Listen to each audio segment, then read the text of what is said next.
চলমান কোটা সংস্কার আন্দোলন নিয়ে শিশু সাহিত্যিক ও শিক্ষাবিদ মোহাম্মদ জাফর ইকবালের একটি বক্তব্যের পরিপ্রেক্ষিতে তার বই বিক্রি না করার ঘোষণা দিয়েছে বুকস অব বেঙ্গল। মঙ্গলবার 16 জুলাই ফেসবুকে দেওয়া এক পোস্টে তথ্য জানায় বুকস অব বেঙ্গল।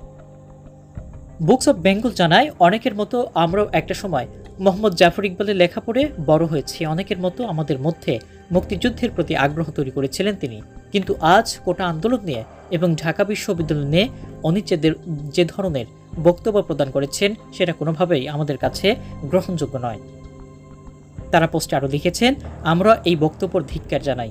আমাদের প্রতিবাদ হিসেবে আজকের পর থেকে মোহাম্মদ জাফর ইকবালের কোনো বই বুকস অব বেঙ্গল বাংলাদেশ বিক্রি করবে না।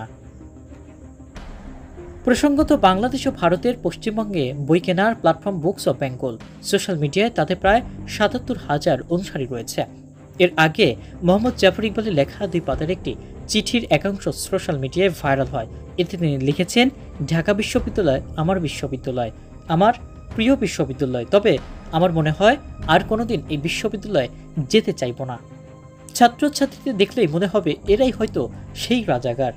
আর যে কদিন বেঁচে আছি আমি কোনো রাজাকারের মুখ দেখতে চাই না। একটাই তো জীবন, সেই জীবনে আবার কেন নতুন করে রাজাকারদের দেখতে হবে? জাফর ইকবাল গণমাধ্যমকে জানান, কোটা সংস্কার করতে হবে, এই বিষয়টাকে আমি সমর্থন করি। তবে আন্দোলনের নামে মুক্তিযুদ্ধকে অসম্মান করার ব্যাপারটি কোনোভাবেই সমর্থন করি না।